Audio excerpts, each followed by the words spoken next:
हर महादेव दोस्तों, आपके अपने चैनल हर दिन कुछ नया में आपका बहुत बहुत स्वागत है।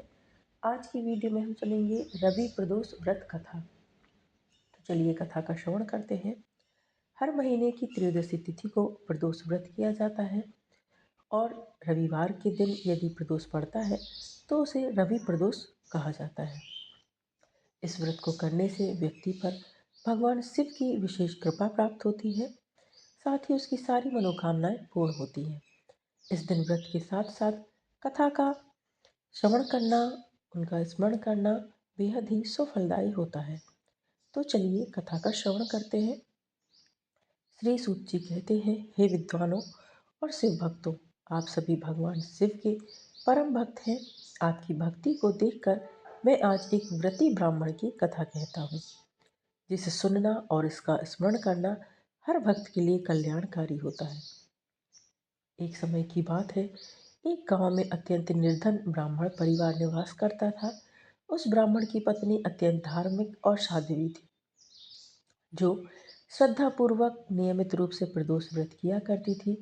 इस दंपत्ति का एकमात्र पुत्र था, जो उनका परम प्रिय था। एक दिन वह बालक गंगा स्नान के लिए अकेले ही निकल पड़ा। रास्ते में दुर्भाग्यवश कुछ डाकुओं ने उसे घेर लिया। उन्होंने बालक को धमकाते हुए कहा, हम तुझे हानि नहीं पहुंचाएंगे, लेकिन तू हमें अपने पिता के छिपे हुए धन के बारे में बता दे। बालक ने डरते हुए और विनम्रता से कहा, बंधुओं, हम अत्यंत निर्धन हैं, हमारे पास छिपाने योग्य कुछ भी नहीं है। चोरों ने संदेहपूर्वक पूछा, फिर तेरी इस पोटली में क्या है? बालक ने सरलता से उत्तर दिया, मेरी माँ ने इसमें मेरे लिए रोटियां रखी हुई हैं। यह सुनकर डाकू आपस में विचार करने लगे कि यह तो सचमुच गरीब है, इससे हमें कुछ भी प्राप्त नहीं होगा। चलो किसी और को ढूंढते हैं। और वे उसे बिना हानि पहुंचाए छोड़कर चले गए। बालक आगे बढ़ते हुए एक नगर में पहुंचा। नगर के बाहर एक विशाल बरगद का वृक्ष था। थकावट के कारण वह बालक उसी वृक्ष की छांव में लेट गया और वहीं सो गया। उसी समय नगर के सिपाही डाकुओं की खोज में वहां पहुंचे। उन्होंने उस सोते हुए बालक को देखकर संदेहवश उसे चोर समझ लिया और बंदी बनाकर राजा के समक्ष प्रस्तुत किया। राजा ने बिना जांच पड़ताल किए बालक को कारावास में डालने का आदेश दे दिया।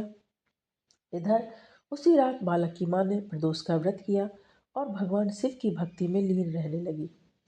उसी रात्रि राजा को स्वप्न में भगवान शिव ने दर्शन दिए और कहा, जिस बालक को तुमने बंदी बनाया है वह निर्दोष है। यदि प्रातःकाल उसे मुक्त नहीं किया गया तो तुम्हारा राज और वैभव समाप्त हो जाएगा। सुबह होते ही राजा भयभीत होकर उठे और बालक को बुलवाकर उससे पूरी घटना पूछी। बालक ने रोते हुए सारी सच्चाई कह सुनाई। राजा ने सत्य सत्य जानने के बाद सिपाहियों को आदेश दिया कि बालक के माता पिता को नगर में बुलवाया जाए। जब वे पहुंचे तो राजा ने उन्हें सांत्वना दी और कहा, तुम निश्चिंत रहो, तुम्हारा पुत्र निर्दोष है। शिव की कृपा से तुम पर संकट आया था, लेकिन अब वह टल गया है। राजा ने उनकी दरिद्रता देखकर उन्हें 5 गांव दान में दे दिए। इसके बाद वह ब्राह्मण परिवार सुख और समृद्धि से भर गया। शिव की कृपा और प्रदोष व्रत के प्रभाव से उनका जीवन आनंदमय हो गया। तो ये रवि प्रदोष व्रत कथा थी। यदि आपको आज की कथा, आज का वीडियो पसंद आया है दोस्तों, तो वीडियो को लाइक कीजिए, शेयर कीजिए अपने दोस्तों के साथ, अपने परिवारजनों के साथ, ताकि उन तक भी ये वीडियो पहुँचे और वो भी रवि प्रदोष व्रत कथा का श्रवण कर सकें, कथा का लाभ ले सकें। और यदि आप चैनल पर नए हैं तो चैनल को सब्सक्राइब अवश्य करें, साथ ही बेल आइकन को प्रेस करें।